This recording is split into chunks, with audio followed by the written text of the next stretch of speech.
Hello, and thank you all for being here with us today. We are thrilled to be putting on such a special event.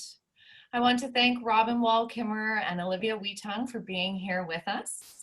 We are honored to host them and look forward to a time when hosting once again means sharing food and space near one another. We wish all of you good health and access to what is needed, whether those be material, spiritual, or otherwise. Consider your relationship to land. As Robin Wall Kimmerer says, as humans, we always seem to be falling and the land is there to catch us. My name is Janelle Pasechnik. I am the curator of contemporary art here at the Campbell River Art Gallery, and we are very thrilled and thankful to have you all here with us this evening. I would like to acknowledge with respect that we live and learn daily on the unceded and traditional territories of the Lake-Witaw speaking peoples of the Wewakai, Wewakam, and Kwikwah First Nations.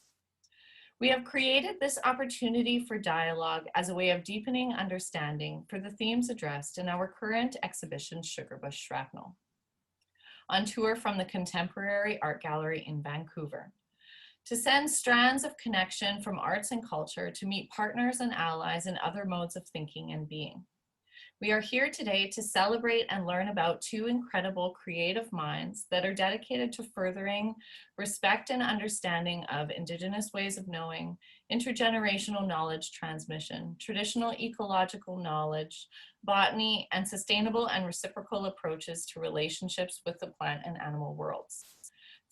Though their work is done through two different approaches, there is incredible synergy between the work of Robin Wall Kimmerer and Olivia Whetung. I will moderate a discussion of questions that touch upon major themes in Robin Wall Kimmerer's book, Braiding Sweetgrass, as well as Olivia Whetung's body of work, Sugarbush Shrapnel, and Greater Artistic Practice. We will reserve time at the end for audience questions. Those can be asked anonymously through the chat function or vocally by utilizing your microphone. I would like to thank our generous funding partners, without whom this event would not be possible.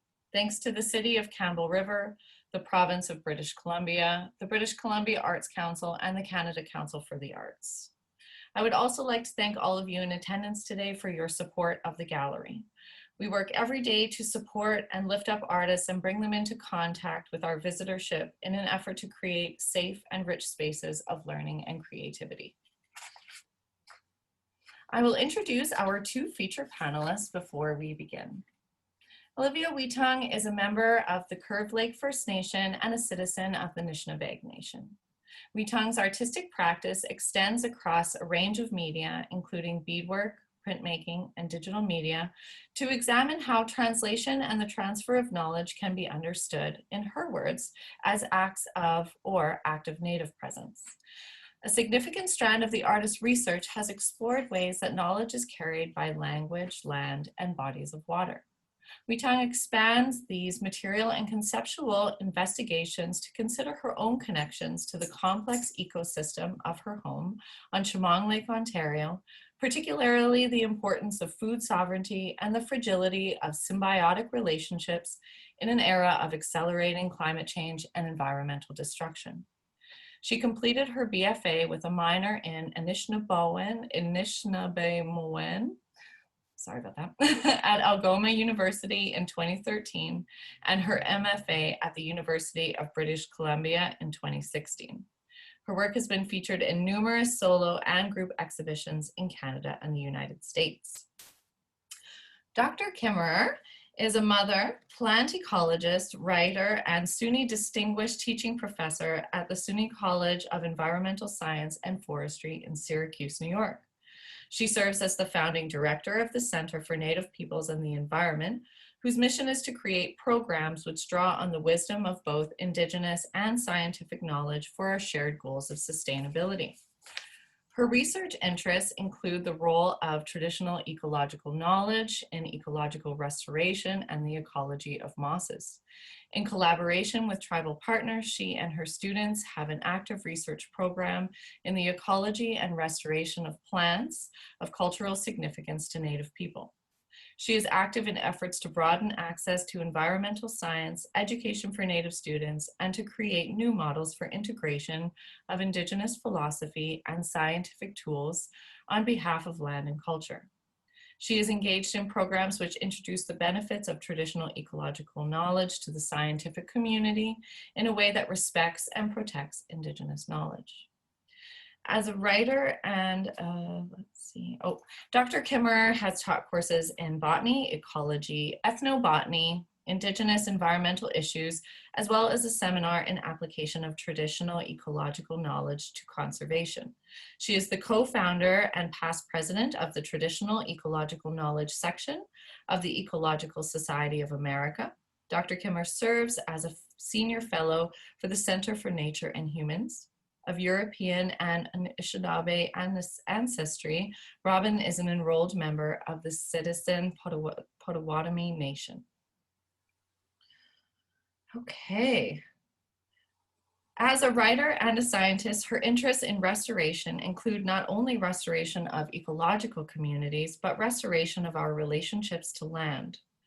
Dr. Kimmerer is the author of numerous scientific papers on the ecology of mosses and restoration ecology, and on the contributions of traditional ecological knowledge to our understanding of the natural world.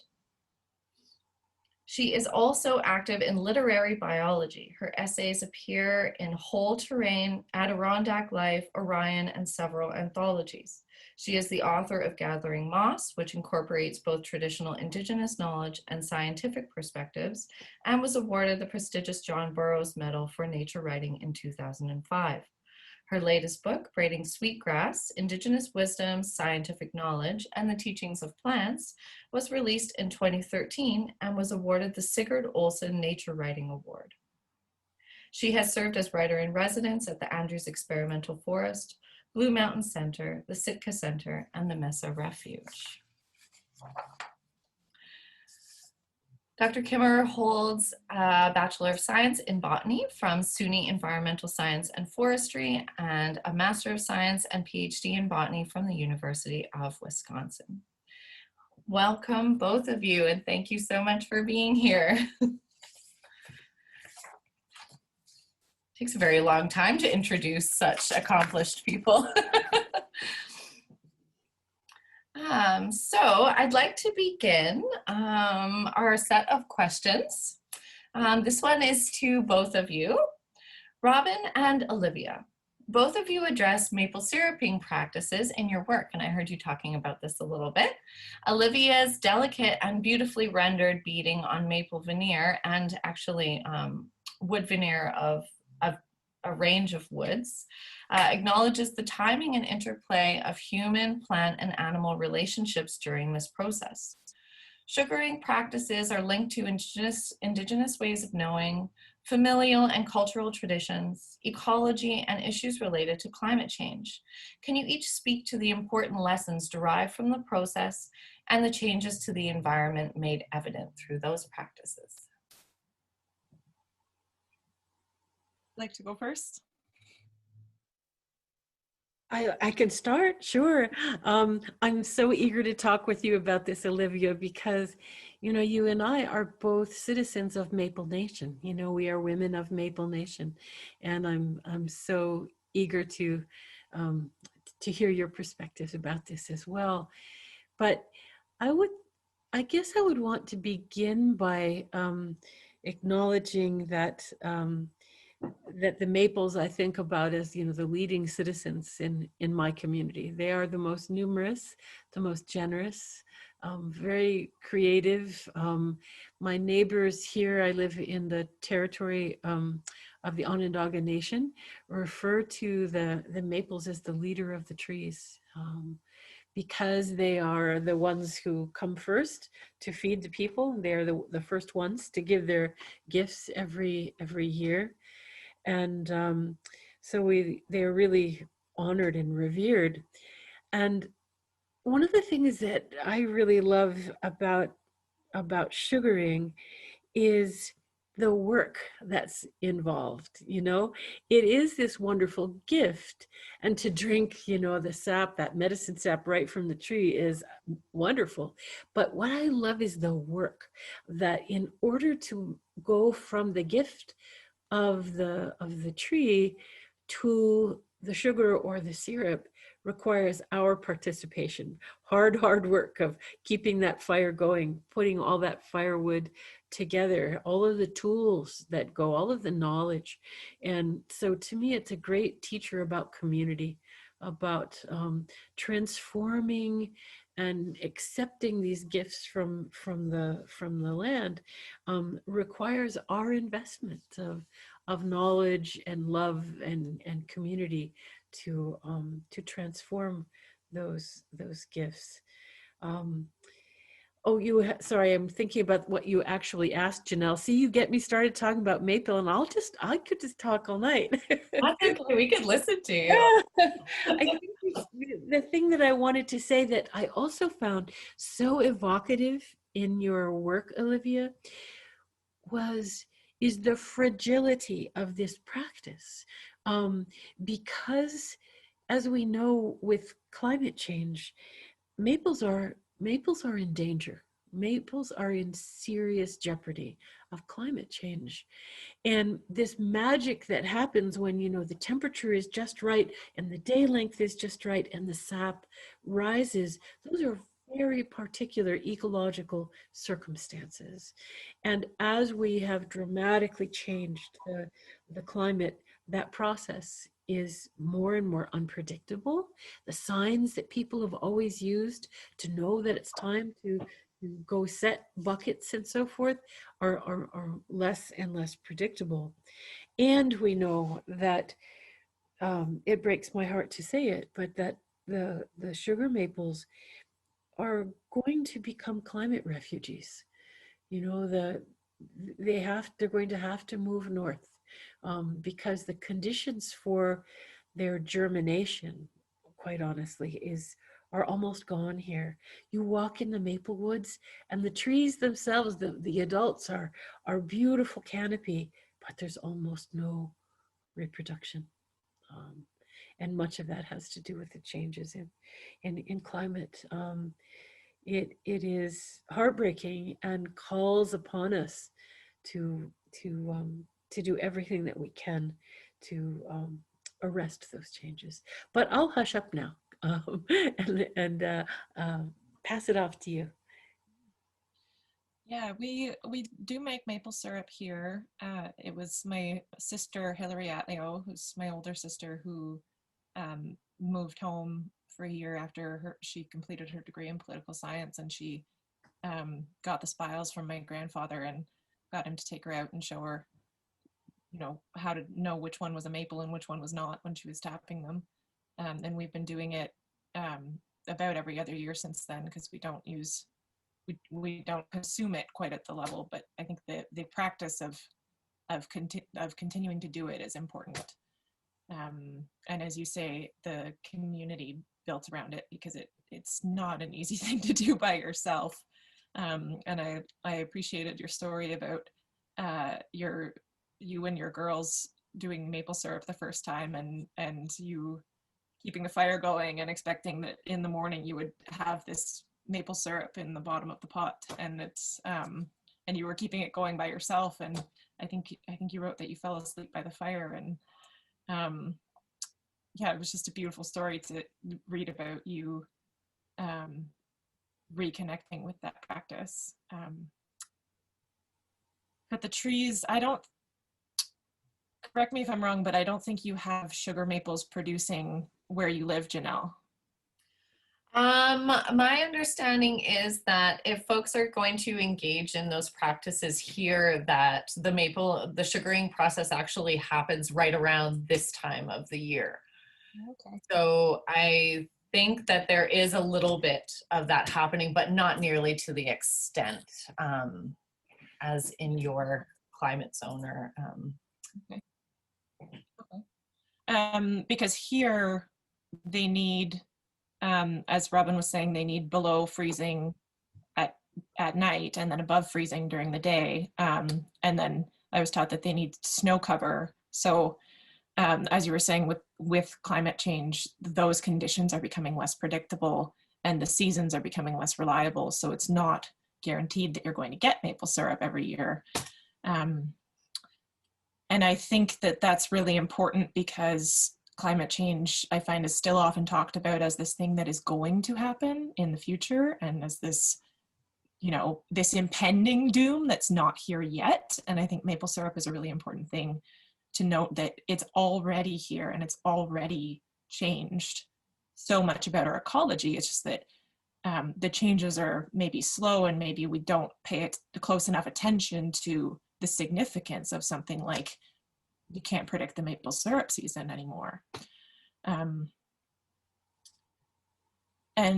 the beaded pods in the show are filled with rock dust from a fireplace that we boiled maple syrup over. It's this older stone fireplace that's outdoor, and we got this special grate made for it so that we could get the fire even hotter and make the syrup boil even faster. And what happened was the fire got too hot and the stone was still frozen, and it started exploding, and it was throwing bits of hot rock at me, and it was throwing bits of hot rock into the syrup. And I eventually I was boiling by myself that day, and I eventually had to give up on it and go back to the fire bricks and barbecue grates over a pit and sticking the wood in underneath that. But so that's where the title Sugarbush Shrapnel came from. And I saved the rock dust and the ash from those explosions and used it to fill these little pods. And I was just thinking about heat and the changing climate, and how in the future one might grieve and remember a time when we did have maple syrup here.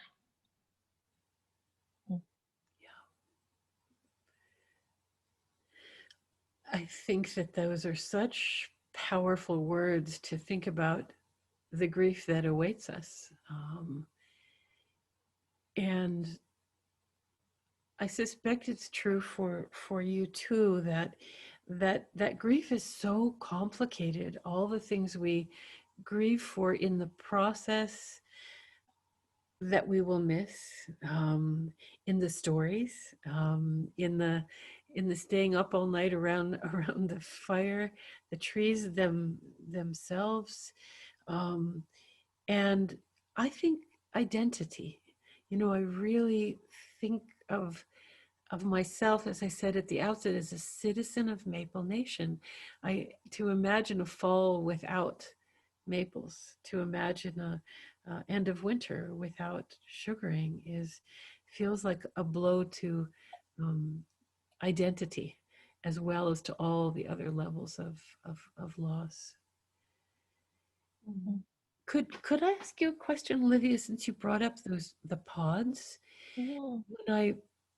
They're so powerful, and I thought about them as containers of memory, like seeds.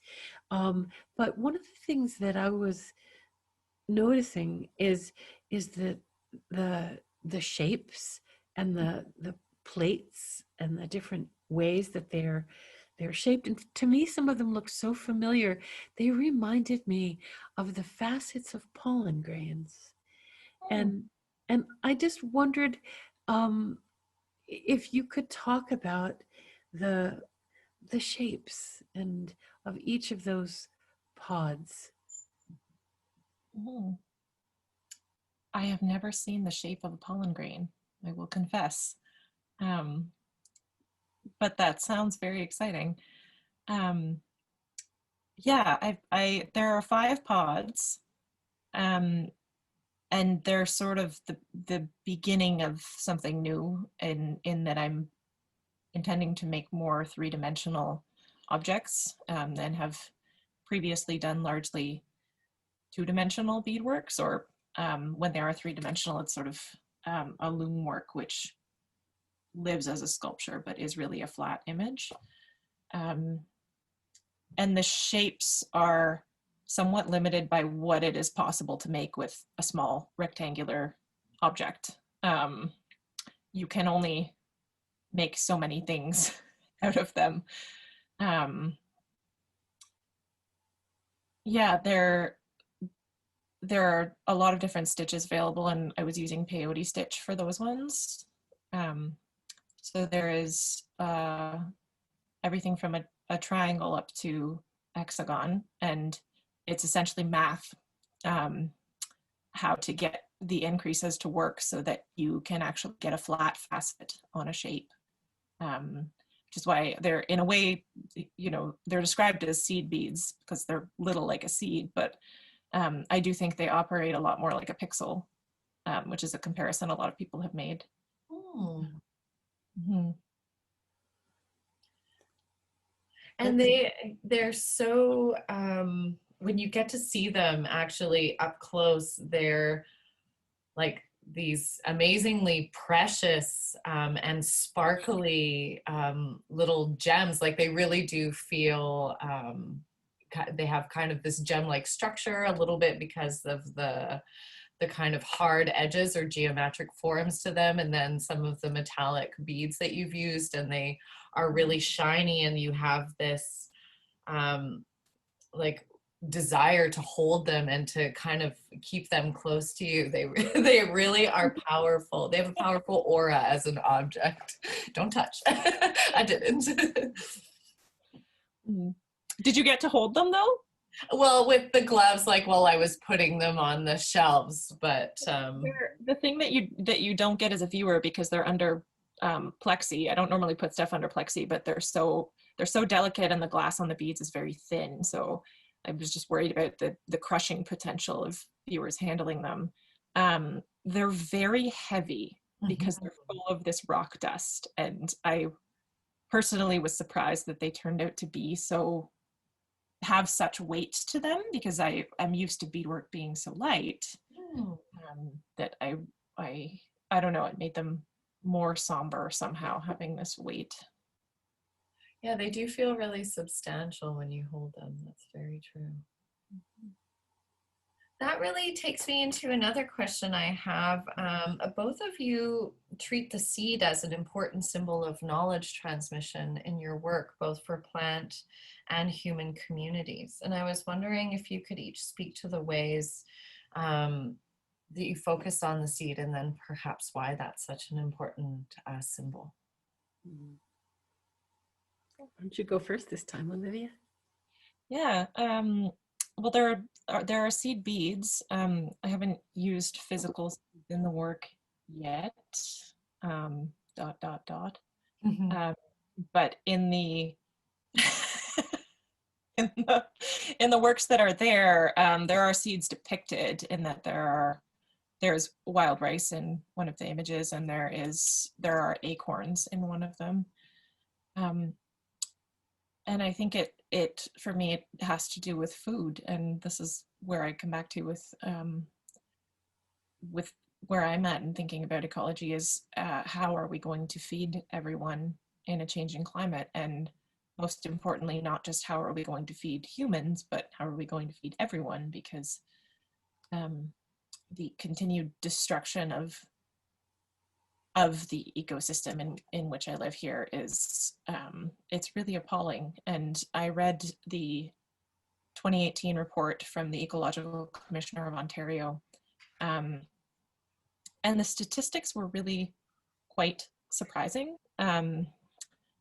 They wrote that since colonial occupation, over 72% of wetlands in southern Ontario have been destroyed, and that before colonial occupation, southern Ontario was almost continually forested, and now it's only 25% forested, which is less than the 30% bare minimum forest cover threshold that the report said would support, and this is a quote, less than 1/2 of the potential species richness and marginally healthy aquatic systems. So our current forest cover is already below marginally healthy, which is just shocking to me to have grown up in this area and to imagine what it might have looked like if it had been allowed to reseed and continue to grow and evolve as an ecosystem, rather than have this stasis of agriculture and development imposed upon it.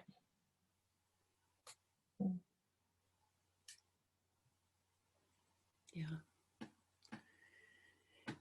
You really paint a picture of what ecologists call that what do they call it? The shifting baseline, that we don't even know what things are supposed to look like anymore. And so we might look at the forest and think, oh, it's perfectly fine. But boy, it is not. In the loss of biodiversity, in the loss of function and connectivity. And we don't even know. And that's where I think stories become so important, as well as ecological data, but to remind us of what the world is supposed to be like. To your question about seeds, as a botanist, I'm totally in love with them for the brilliance of a seed.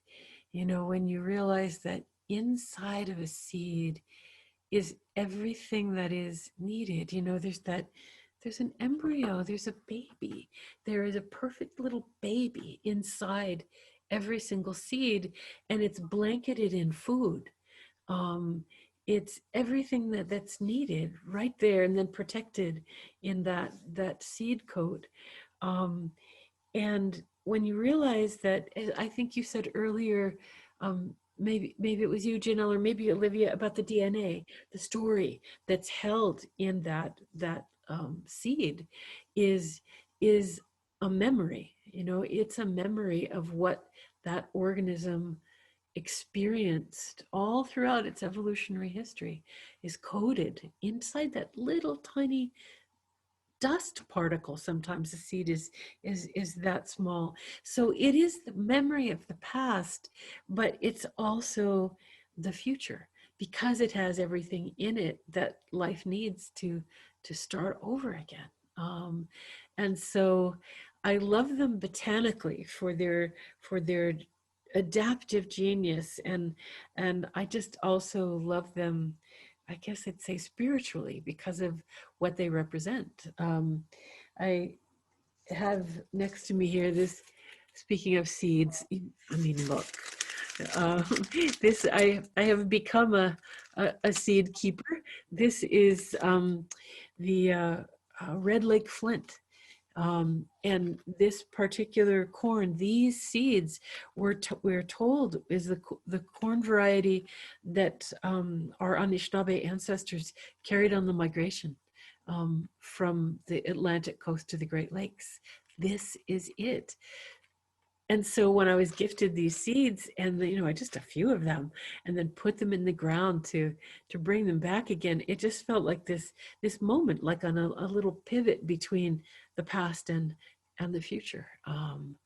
And so seeds as storytellers, as connections to our ancestors and connections to our descendants, is just amazing to me. And then it feels like such a responsibility to care for those seeds. I think about, you know, all the folks doing the wonderful seed rematriation work and the protection of these heritage seeds from contamination with genetically modified pollen and so forth. The fierce food sovereignty warriors, I just so admire and respect their work.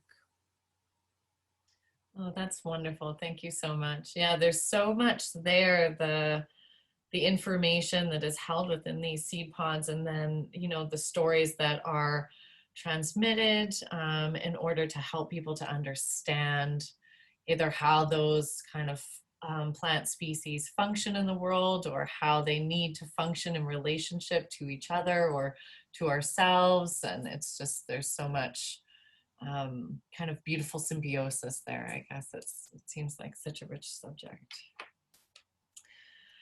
Okay, let's see here. So this question is for Robin. I know you work on this quite a lot. How can the traditional ecological knowledge of Indigenous people and scientific ecological work come together to benefit plant, animal, and human communities and help us see the world more fully? You're right. That really is the mission of our Center for Native Peoples and the Environment, because for so long the work of environmental protection and caretaking and monitoring has all been in the realm of Western scientific ecological knowledge, and indigenous knowledge, traditional knowledge, largely made invisible. But I'm so grateful to say that we are that is changing. That's changing, and the question then becomes, how do we make right relationship between these knowledges, because they're so different, right? You know, they're embedded in very different worldviews and epistemologies, and yet I think because I live with both of those knowledges, I see the differences. Of course, they're profound, but I also see the commonality in that they both arise from the land. Both of these are great intellectual traditions about understanding land and what it is to be alive, and relationships. And to me, I guess the way that I would answer that question is to say that Western science is, of course, a very powerful way of knowing, but it's a limited way of knowing. And limited how? You know, in Anishinaabe ways of thinking, I always kind of go back to the medicine wheel as a kind of a map of wholeness, I guess I'd say. And when we think about the fact that our own wholeness is made up of these different ways of knowing, there is intellectual knowledge, of course, there's physical knowledge, what we sense and observe and measure, but there's also emotional knowledge and spiritual knowledge. And Western science only privileges intellectual knowledge and that which we can measure. So it's very, very good at answering true-false questions. Very good. But it very explicitly excludes values, right? And the crises that Olivia is describing of disappearing wetlands, of loss of biodiversity, the loss of maples, these are not just excuse me, biophysical questions. These are questions of value. And so traditional knowledge, because it has mind, body, emotion, and spirit, traditional knowledge can help us answer right, wrong questions, not just true, false questions. Mm-hmm. And that, I think, is where the power of the symbiosis between those ways of knowing is most powerful. There's lots of other ways as well, but I feel like that coupling of caretaking and ethics and responsibility is what Western science does not have, and so bringing them together is really important. But I also do want to say that when I say bringing those knowledges together, I don't mean blending them. I mean each of them as sovereign knowledge systems that can stand side by side and both bring their strengths, but not that the relationship between them should be one of blending.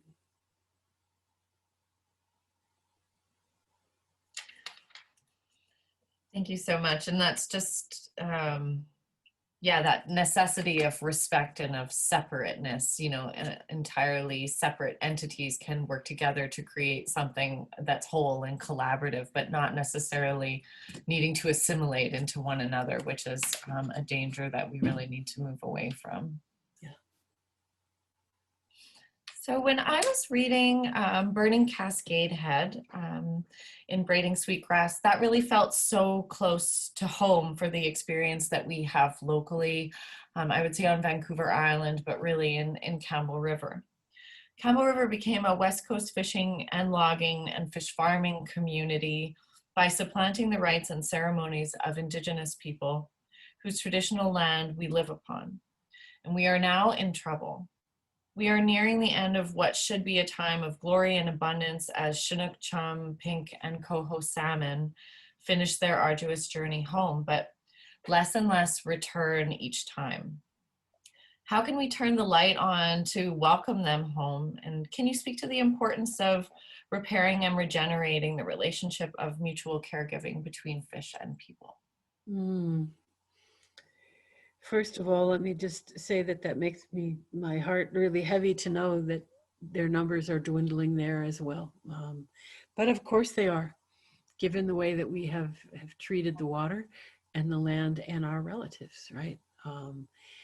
And the truth of the matter is that we have done such damage to aquatic and terrestrial ecosystems, to say nothing of ourselves, right?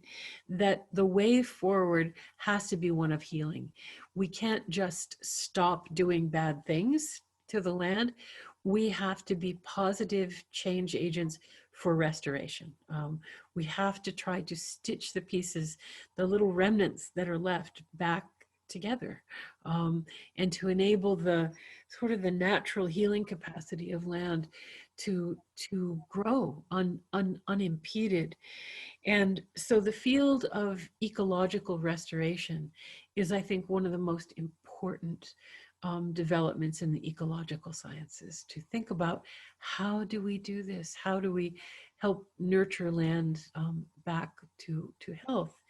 And again, I want to emphasize that ecological restoration is kind of embedded in that Western worldview of thinking about the land as machine made up of all these little parts, and how do we put the machine back together again? Can be very, very effective. But having worked a bit in ecological restoration, man, it doesn't take you long to realize that it's not the land that's broken. It's our relationship to land that's broken. And so the approach we need is to heal relationship to land as well as to heal the land. And to me, that is a invitation, indeed an imperative, to go back to remembering what it is to live honorably on the land, and to again use ceremony and traditional language and arts, all of our gifts, to heal our relationship to place. We can't just restore the watershed, although we have to do that, but we also have to restore our love for the watershed. And I'm thinking about one of the first salmon restorations that a colleague of mine, Dennis Martinez, was involved in Northern California in the Tekelma Intertribal Project. They were working on restoring the salmon watershed. And Agnes Baker Pilgrim, a wonderful elder of that community, said, "That's good, but we have to restore the salmon ceremony. Otherwise, none of the rest of this makes a difference." And she was one of the last holders of that salmon ceremony.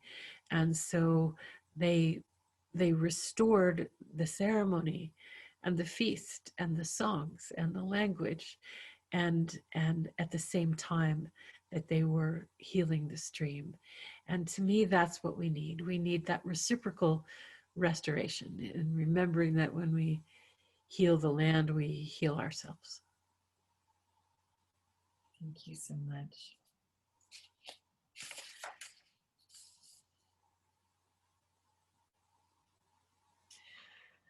Olivia, you have described your artistic practice as acts of or active native presence, and I'm really interested in that concept. Can you expand on that?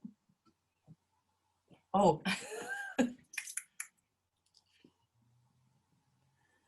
Thank you. I was gonna try and respond to Robin there, but I couldn't. I couldn't mute myself. So. Please respond first. I'll go back to the question. Yeah, I just thought that tied into one of your other questions that you had for us, where you were asking about how to find restitution, which I think is what Robin is talking about there, and you know, restitution and restoration and how to restore balance, I think was your question. But it just, I think, comes back again to the idea that humans are separate from nature, which you talk about in your book, and about asking your students to find any positive relationships between humans and the environment that they live in, and that your students can't come up with any, or couldn't in that first session. And we aren't separate from nature and have never been, but we've built all kinds of shields to help ourselves pretend that we are. And I think this is exemplified by this notion that we can go back to the land, or about people deciding that they're going to live off the land, because no one ever stopped living off the land.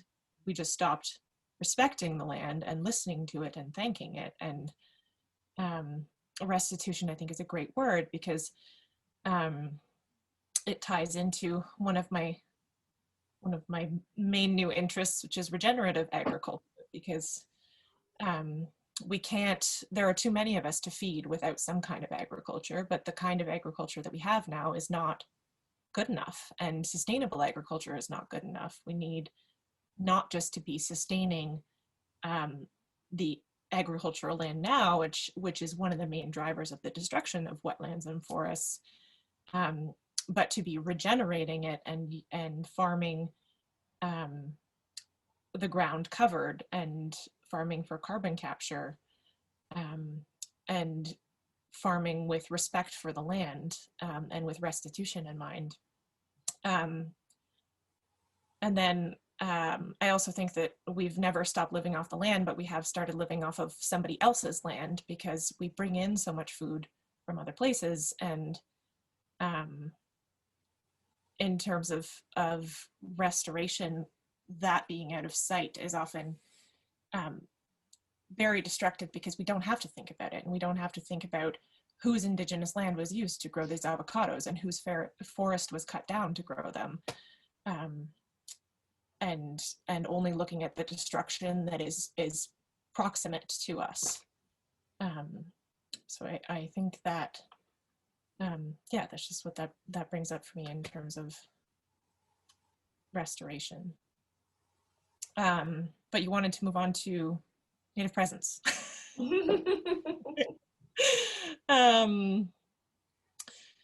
Native presence is a notion that I took from Gerald Visner, and he writes about it in Fugitive Poses, which is a great book. I really highly recommend it. Really highly recommend Gerald Visner in general. He's a very slippery writer, and he just writes really poetically, and there's so much depth to everything that I've read from him. But in talking about acts of / active native presence, that's always how I write it in my bio, he's talking about photographs of Indians, and he contrasts the idea of native presence with an Indian simulation, and he always writes Indian in lowercase and in all italics. And he wrote that the Indian has no native ancestors, and that native stories of survivance are an active presence and an active repudiation of dominance, tragedy, and victimry.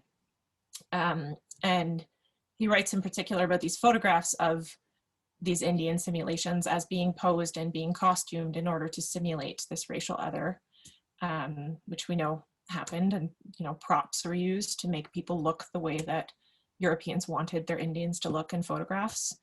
But he also wrote that in those photographs there are native stories and therefore native presence, and that those live in the eyes and the hands of the subjects. And he wrote that the eyes and the hands are fugitive, and they resist the stasis and simulation that the camera tries to impose on them.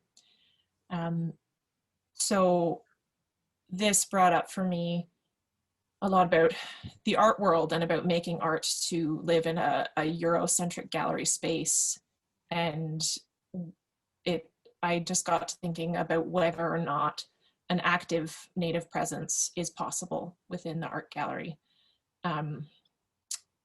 with its colonial legacy. And I write it as acts of / active because I think active native presence is not possible within the gallery space. It's not possible for it to exist in perpetuity in that colonial space, but acts of native presence, I think, can be made and can break through the schema of intelligibility of the Indian simulation within that space. But they're temporary and fleeting. Mm-hmm. Have you imagined a space in which active native presence exists? space in relation to the arts and culture context? Or if you were to create one, possibly, do you have something in your mind? Up until you said in the arts and culture context, I was about to say we were just talking about sugaring. I mean, I think, you know, those sorts of spaces, it's hard with the sort of moniker of art hanging over everything, and all of the baggage that it brings with it to try and imagine that. I really liked, Leanne Simpson had this story, I think it was in Dancing on a Turtle's Back, but she told this story about Rebecca Belmore doing a performance in Peterborough. And it was this performance, I think she was painting with milk on the wall of a building, and Leanne Simpson's comment was that, you know, it didn't fully decolonize this space, right? But it created that space for that span of 20 minutes. So I think that's sort of where I was going, is that that space gets created, but it's not permanent. It's only in existence as it's being activated.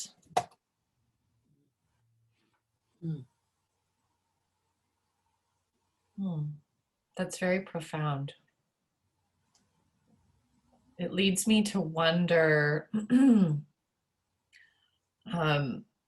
know, because making in Indigenous ways of knowing is more something that's ubiquitous to life, that is part of the processes of living. So the kind of construct of the art gallery as the colonial space in which we kind of exhibit or expose either that which is fashionable or the kind of that which we want to put on display, is obviously this kind of very hardened construct. And so rather than trying to reinsert values inside that structure which already exists, I'm just wondering what a structure would look like, if it's possible for there to be one in which that shadow is no longer there, but rather that it has to become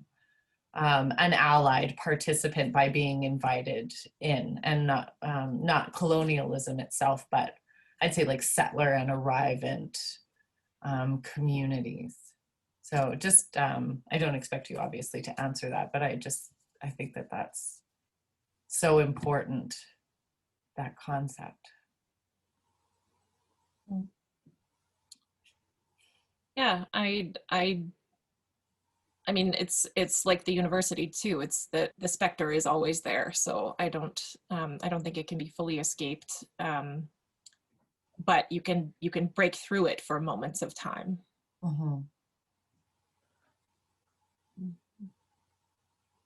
Thank you. Let's see.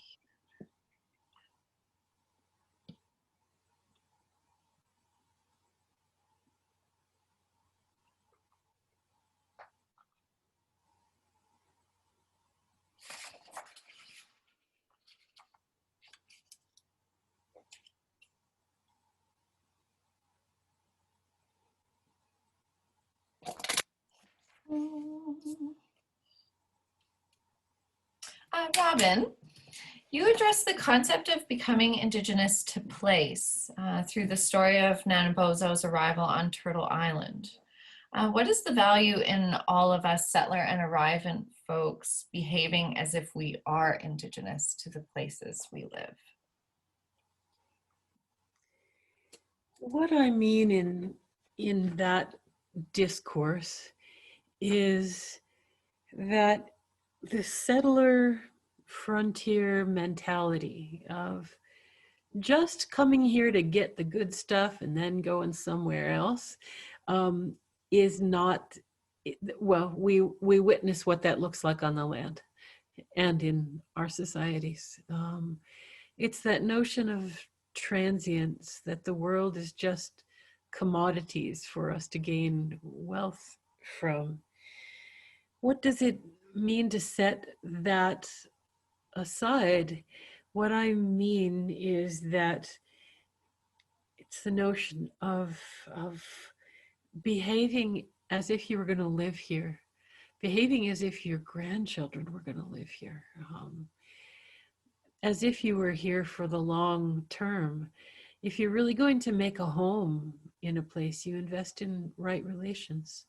You treat one another respectfully, and by one another I mean our more than human kin, as well as members of our own species. And so what I mean by that is to live in a way that does honor to the future of your descendants, and at the same time acknowledges that you're occupying somebody else's home.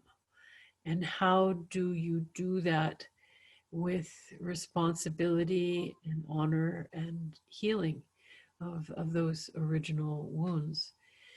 The language that I have come to really prefer is to think about how people, I'm borrowing from botanical language now, where we talk a lot about native species and invasive species or exotic species, which are it's a whole nother interesting dialogue. But we also have a category we call naturalized species. Those species who have been in place for a long time, who have integrated into the ways of this land, and have come into balance with the other species around them. So we call a naturalized species, a species that has become part of the human and botanical culture of a place. And to me, that's the real invitation, is to become naturalized to place. Not like the example that I use in that chapter I think you're referring to is, well, you could be like plantain, a plant which is known colloquially as white man's footstep. You know, it's a colonizer plant, but it's food and it's medicine, and it plays well with other species. It has made a home here. And then you have things like kudzu, which have tried to take over everything and are destructive and have little cultural or ecological value. Beyond their kind of greedy competitiveness. That's not the kind of newcomer species that can persist. So it's an invitation to become naturalized, to live here as if you were going to stay, but all the while acknowledging the origins of your occupation. Thank you. I've become a big fan too of the phrase that there is no planet B. And I mean, Yeah. as far as we know, you're going to continue to live on this planet. So hopefully you live like that. Your grandchildren are going to continue to live on this planet. Mm-hmm. Yeah, good words. Yeah, the 7-generation concept is something that is really, I wish it was something that we had to kind of live, everyone had to live by. Knowing that there would be the provision of things so far in the future from us would cause us to be much more conscientious of how we behave. I'd like to read a quote from Braiding Sweetgrass. The traditional ecological knowledge of Indigenous harvesters is rich in prescriptions for sustainability. They are found in native science and philosophy, in life ways and practices, but most of all in stories, the ones that are told to help restore balance, to locate ourselves once again in the circle. Harvesting plant and animal species that are important to Indigenous food systems ensures the healthy return of crops and populations. I know that each of you hold dear issues of Indigenous food sovereignty, and I wanted to know if you wanted to speak to some in specific that are current and in need of attention. Mm-hmm. Go ahead, Olivia. Mm-hmm. You, yeah. So, I mean, in broader food sovereignty, I think very few of us, if any of us, live entirely off of things that we harvest directly from the land now. So I really appreciated reading your chapter about trying to live the honorable harvest in the grocery store, and what that looks like. Because I think in this time and place, my generation has grown used to the idea that food is available, and that if you go to the store, the food will be there, and if you have the money, you can purchase the food. And I think that takes away that relationship that we may desire from with the land in regard to our food, and that food is a fundamental relationship to the land, or should be, but that has become disconnected through the industrial food system. In this area, there has been, in recent years, it's been going on for a while, but conflict over wild rice.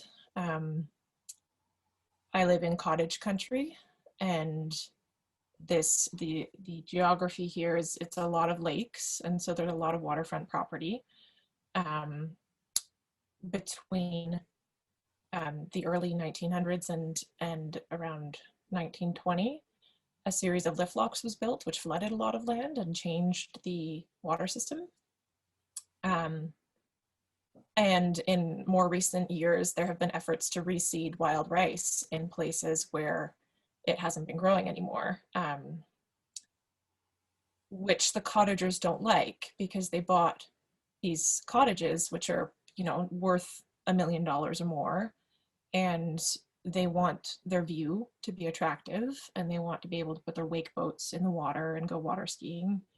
And they don't like that there are these weeds growing in front of their cottage that devalues their property. So they go out and pull it out or dig it up, or a few years ago, it kind of came to a peak because they got a permit from the way to dredge it. So they had hired somebody to dredge the rice out. And I think I was really struck by what you were saying, Robin, about Indigenous ecological knowledge and answering not just the questions of true or false, but the questions of right or wrong. And that the rice growing in those lakes, yes, people have been planting it, and yes, it had disappeared from some areas. Largely that's due to flooding. It's an annual grass, and it doesn't grow in super deep water. So when you change the lake and you make it deeper, the rice doesn't have the same space to grow in. It's an annual grass, so if it doesn't get reseeded or it's not being harvested, you're not going to have it the next year. So it just makes me, it makes me very angry. So I just need a moment. I think it is fundamentally a question of value, and whether you value your luxury water boat and water skiing, or whether you value the world in which you live and all of the creatures that live in it with you. Because wild rice is not just about human consumption, and it's not just about Indigenous food sovereignty. It's also about all of the other creatures that depend on that rice for survival, and it's about the water system. And that's, I went racing for the first time a few years ago with my sister. And I put the red-winged blackbird on there because when we were out in the ricing patch, the diversity in the rice is incredible to witness, and the diversity of insects that come into your canoe, and the diversity of birds, and the sheer numbers in the flock of red-winged blackbirds that would all take off together and then all land somewhere else in the patch. And the ducks and the various aquatic birds and all the fish that must be living in there. I think it's really important to note that Indigenous food sovereignty is not just about Indigenous people having access to food. It is about reciprocity, the ecosystem, and gratitude, as Dr. Kimmerer wrote about so eloquently in your book.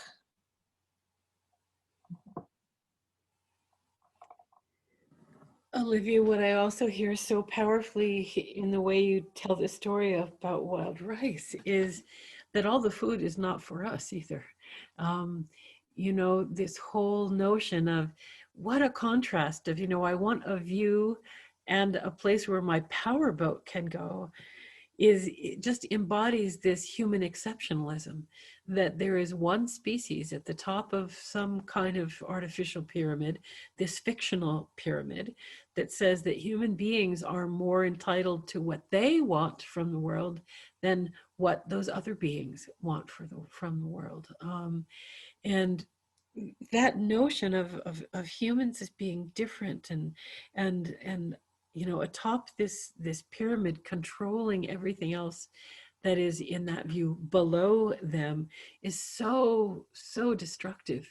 And that is the story that we have to change. You know, when we talk about doing restoration, I'm reminded of my friend Gary Nabhan's phrase that yes, we have to do restoration, but we also have to do restoration. We have to know a different story about ourselves. And it's not the story of human exceptionalism. It's the story that the lives of all of those beings out in the rice beds matter too, and that they should take precedence over the view and your powerboat. Well, but you asked about food sovereignty. Sorry, you got me rolling, Olivia. I think, well, this is related to Olivia's point, is that one of the important elements of food sovereignty is the notion that food production, that food security, I guess what I want to say, food security comes from biodiversity. When you have intact ecosystems with lots and lots of flourishing of all kinds of beings, the system's ability to take care of those who rely on it is much enhanced. And what do we do in conventional agriculture? We diminish diversity at every turn, so that you end up with, you know, these fields that are full of one species, instead of, you know, these glorious polycultures and patches and mosaics of different kinds of food. And so the restoration of biodiversity is inextricably tied to food sovereignty as well. And it's the beings have to be there and flourishing on the land to be used as food, but we also have to have access to those beings. And when they are cut down, poisoned, dredged, etc., we don't have access. When the forest that is potentially beautiful blueberry grounds, people aren't allowed to go there to pick because it's so-called private property. Really? Whose property? Whose lands? And that people have been excluded from their land care practices. If you can't apply, you know, skillful prescribed burn in that pine forest, there aren't going to be blueberries. So access of people to land, not only for harvest, but for caretaking of those places is a big piece of food sovereignty and food security too. Thank you so much. Thank you to both of you.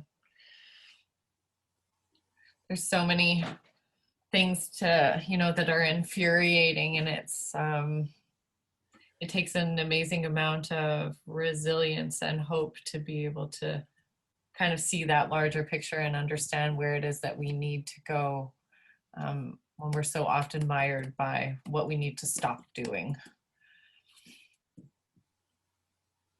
So I think that will bring us to the end of the discussion portion for the questions that I've prepared, but we do have some participants who would love to ask their own questions. So I would like to allow Kat Seo to ask her question about positive human impacts on the land. So we'll let our host unmute her.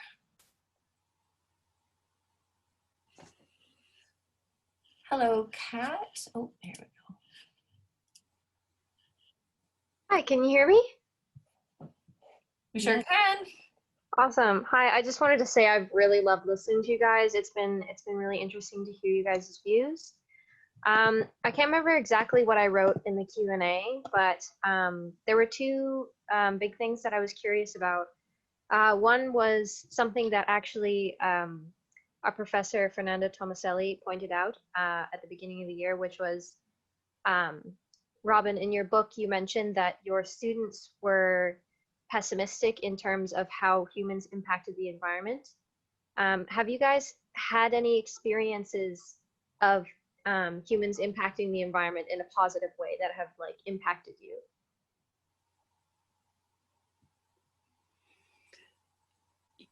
Yes, and I think that maybe I would ground my answer primarily to start in restoration ecology, and the intentional healing of land, and so yeah, and you know, to try to tie it together, you mentioned Cascade Head, and the story about Salmon River there, and the burning beacon, that beautiful piece of land that was so important in that story of calling the salmon home had not been burned in generations. And it was starting to be encroached upon by forests. Some of the iconic, really endemic species were being lost. And the whole system was jeopardized because people hadn't been doing their positive work on the land. And so it was 2 years ago now that the preserve stewards there took a step which I would view in this category of how people can be good for land. They reintroduced prescribed burning to Cascade Head. And they said that they knew scientifically that it ought to be done, but they never had. And it was the role of art pertinent to this discussion. It was that the art of and the recovery of that old story, once they said once they knew the story, they couldn't not burn. They had to act out of their ethical responsibility for the land in this very positive way. So to me, it's a real symbiosis of art and science working together to be a powerful force for good on that particular patch of land. I don't remember any prescribed burning in my time, but my mom has told me about it having happened when she was a kid. But I just going back to the rice for a moment, when I was talking with my mom about what was happening and people dredging it out of the lake, her comment was, well, they don't realize they're just reseeding it for next year because they're knocking all the seeds into the water, which are they're just replanting it. It's an annual grass. So, you know, sometimes your harvesting has an impact on whether or not the plant comes back. Within my own life here, I garden extensively with my mom. We grow all the vegetables that we eat in the summer and a large portion of what we eat in the wintertime. And we preserve that and store it for use in the off season. My grandfather was always an avid vegetable gardener, so he taught myself and all my siblings how to plant seeds and tend them. And then my mom and my sister, my older sister Hillary, started the garden with raised beds more than a decade ago on this property now. And since then, we have been able to visibly see the return of species to this piece of property that weren't here. We don't use pesticides. We try and be very conscious of what we plant.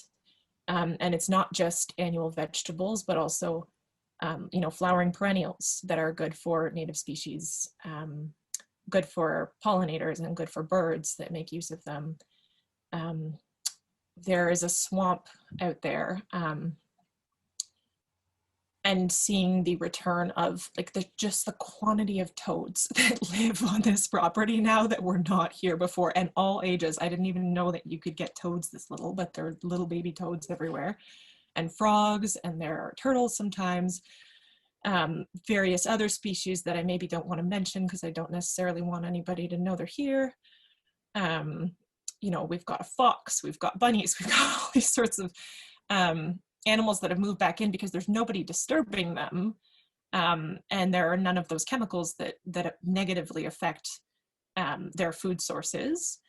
And then we're planting things like planting native species and maybe beneficial, exotic but not invasive species that can be made use of here. Raspberries, I don't think are, or at least the kind that we planted aren't from here, but the pollinators certainly enjoy making use of them. So I think that is what interests me a lot about food production, is that it is possible to do it in a way that encourages biodiversity rather than suppresses it. Thank you very much. So Tara Tashir would like to ask a question about different values.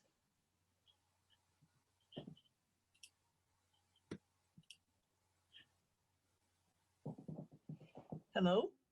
Hello, Tara. Hi. I just want to say thank you to both of you, to all three of you actually, but this has been an amazing discussion and webinar so far. And I'm very grateful to be here and to listen to you. I could actually listen to you guys all night. My question is just the values and the fact that we have, especially recently, and I don't want to get into politics or anything, but just seeing how COVID has impacted people and the different values people have and how strongly they believe in their values. And you can see it when you speak from the heart and what you hold dear to your heart. But the values in some cases are so different. And I'm finding it, I'm struggling with, how do you maintain that 2-row wampum, knowing that there is such different values, and that person who maybe wants to be on the boat, they feel very strongly about being on that boat and they don't want the grass there. And I just don't know how you got to it a little bit with talking about stories. And I think that is one way of trying to share our values with other people. But I'm wondering if there's any other way to cross that barrier that we have with people who are so different to ourselves. 2-row is Mohawk and Dutch, right? I believe so, yes. Yeah, so that's, I don't have a relationship to that, being Anishinaabe, but in Robin's book, I'm just going to keep referring back to my favorite bits.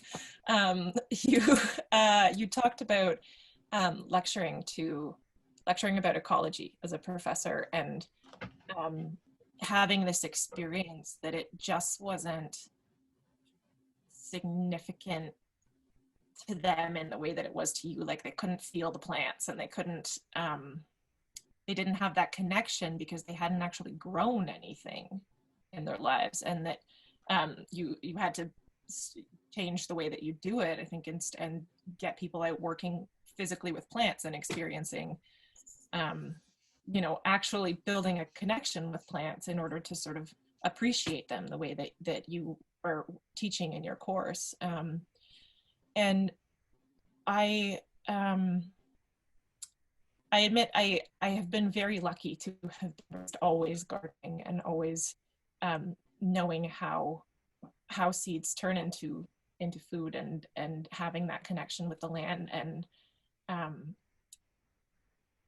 it makes me really sad that the food system is the way that it is, and that people not only haven't grown their own food or been to a place where they can experience food being produced and those kinds of relationships with land, but also don't know when foods are in season where they live. They don't know how those plants are grown. They don't know sometimes what the plants are in the food that they're eating, because with industrial food, it has become so warped that sometimes it's not recognizable. And I really appreciated reading about how that changes when you take people on the land and get them to actually get their hands in some soil. And I think if you look at images of soil that has suffered industrial agriculture, which has become dust, and soil that is still soil and is still full of life, the difference is astounding. And you know, being somebody for whom gardening is a really big part of my life, I can smell it looking at the pictures. You know, you can there's this dead, dusty, dirty thing on the one side where the tractor has been through and tillage has destroyed the soil structure and the microbiology, and then on the other side where the roots have built this soil, and the insects are still rife in it, and all of the microscopic fungi that you can't see that live in there are still doing their work in there. You know, I hope that once people actually get their hands on some dirt, that it becomes real, and that I should say soil, not dirt, that it becomes real, and that they're able to value that. Whether or not that actually happens, I have my doubts. But I think you're so right, Olivia, that is the way to be on the land, right? That when you think about these values that have been lost, how do we relearn them? You know, the land will teach you. And you know, I think the only thing I might add to that, which came to mind when you brought up the two-row wampum.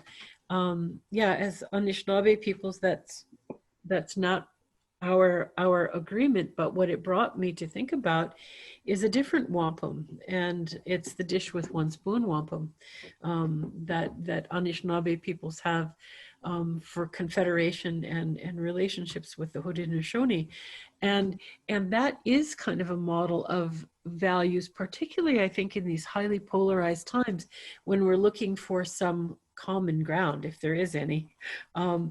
And just that word, common ground, as you said it, Olivia, it's the ground. It's the earth, it's the soil that can be the source of common cause. And in that wampum that I'm referring to, the dish with one spoon, the metaphor is that the earth is like, the land is like a big bowl that feeds us, and it feeds all of us. And that it's our responsibility to care for the contents of that bowl, to keep it full. And to me, the most important part of that wampum is that there's the dish, the land, but there's one spoon. There's just one spoon. And it's for all of us. And it's this value of that we all have to share it. There's not a big spoon for some people and a little tiny one for other people. You know, it is a model of justice, as taught to us by the land, by that bowl. So to me, I find it seems plausible to me. I guess I'd go that far, that that land can be the source of common values. It can be.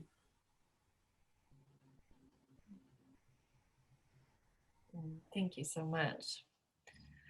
Our next question is from Nicole Gus. Hi, I'm Nicole. Pardon my nerves.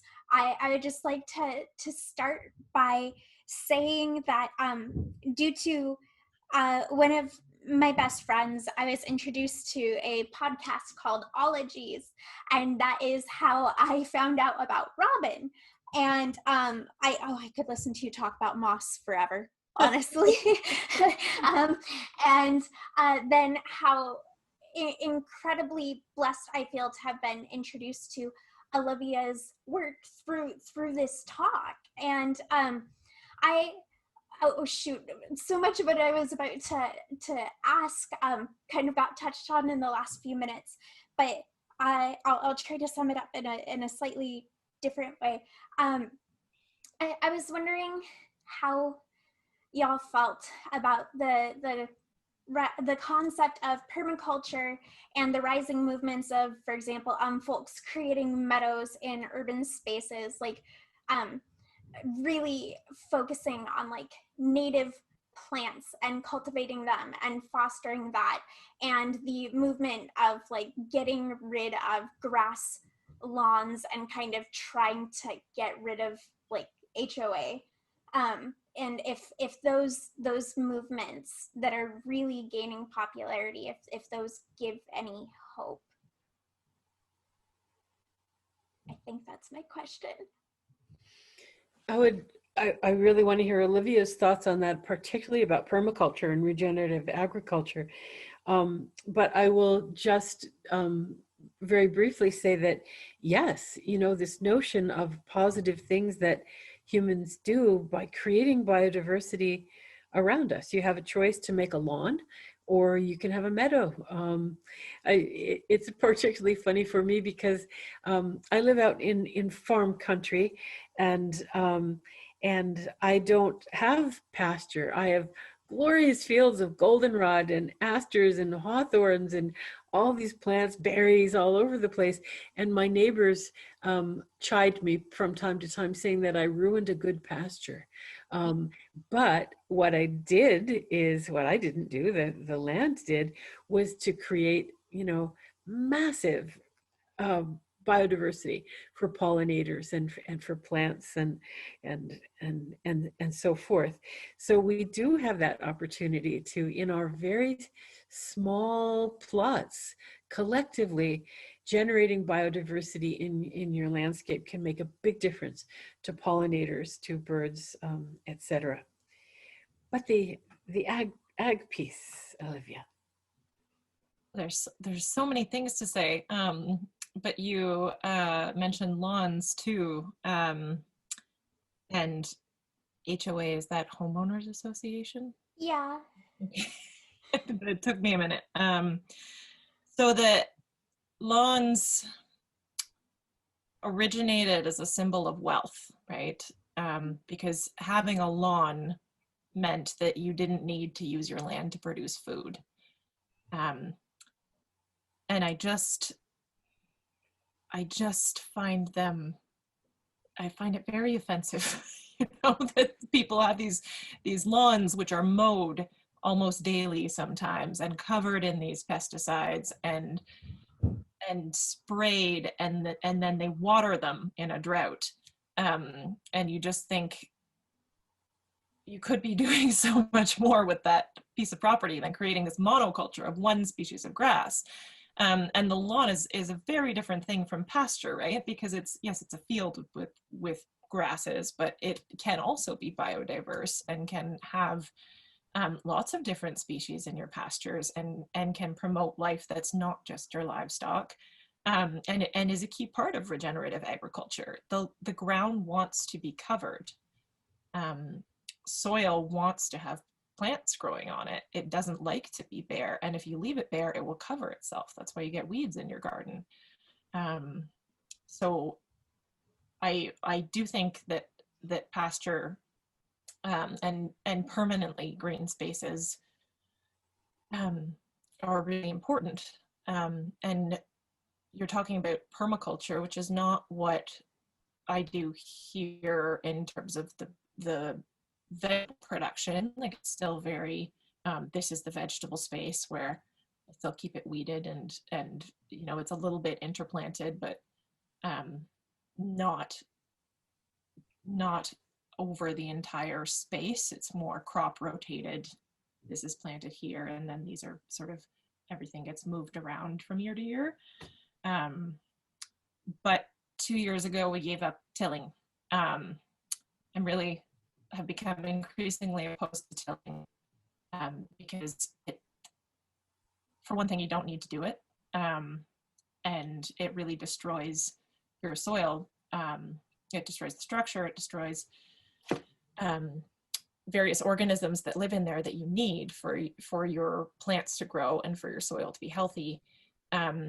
So what we did is we went from having this one big open garden that we would normally rototill every spring, and made individual pathways and mulched in between, and have designated 3-foot beds that never get walked on, and they never get tilled. So they just get, we have a broad fork now, and just stick it in and lift very slightly the soil. And the plants are incredibly happy. It's much better, and the soil is much fluffier and less packed down. And I think that the sort of traditional conceptions of agriculture as, you know, you have weeds growing, so you have to till them under, and then you plant your monocrop over top. That is not the only way to be producing food.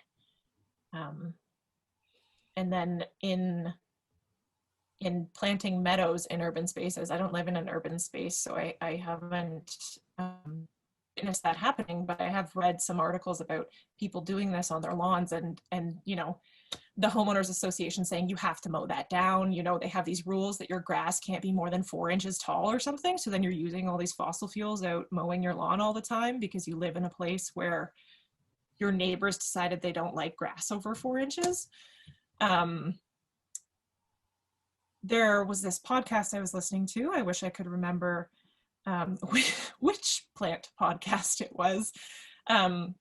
But the botanist on it was talking about the lawn as a symbol of wealth and as a status symbol. And he just started musing about, what if we could change what the status symbol was? And what if, instead of the status symbol being the lawn, the new status symbol was how many hummingbirds visit your property? Which you know, I really loved. And I did that. One of the veneers in the show at Kimmerer Art Gallery is a hummingbird on a native honeysuckle or trumpet vine. And we have lots of them here, and they love that trumpet vine.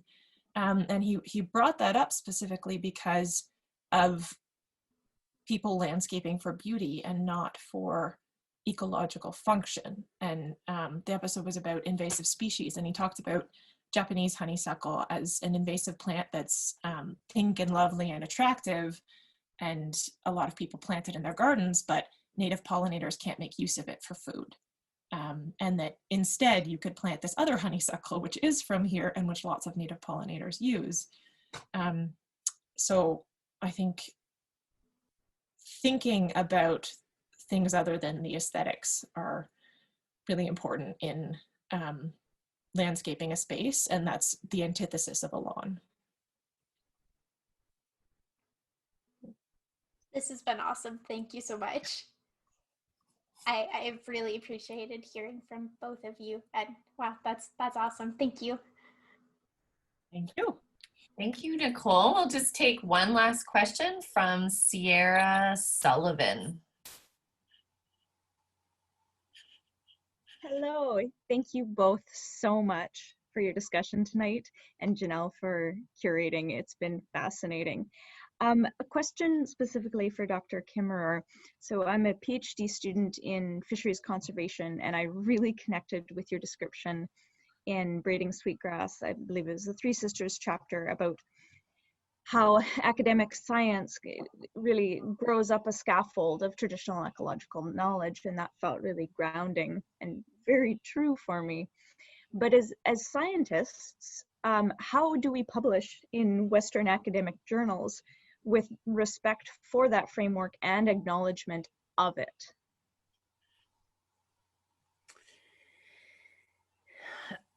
I don't know that I can answer your question because I found the publication in our technical peer-reviewed scientific articles to be so unfriendly to a holistic perspective that I stopped doing it for the most part.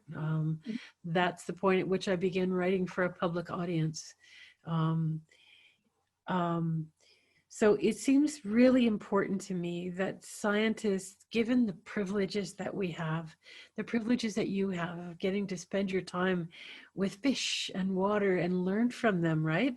That when we write scientific articles that are going to be read by, 25 of our peers, but hardly anyone else, I feel like we also have a responsibility to tell our story to the public, to a wider audience, to share what we've learned. There's beauty and power in scientific writing. It's its own kind of art form to be able to distill what you've learned into that form. And I have great respect for that. But in these times of great urgency, where the relationship between people and land needs to be nurtured, I think that we need also scientists who can carry their stories to the public, to try to begin to evoke that change of heart. Um, uh, I'm not always convinced that it's more information we need, but more wisdom. I love that answer. Thank you so much. Good luck to you. Thank you very much. Well, I want to say thank you so much to both of you, and out of respect for your time zone, I'll start to end our conversation. This has been really enlightening and heartwarming and soul-filling for me, so I'm really glad that we were able to connect the two of you, and that you were able to share your passions between each other. It's been a really wonderful experience. And I want to thank all of the folks who attended this evening and took time out of their lives to support the gallery and to support these two wonderful creators. So we'll sign off from the Campbell River Art Gallery, and we wish you all health and happiness and the best.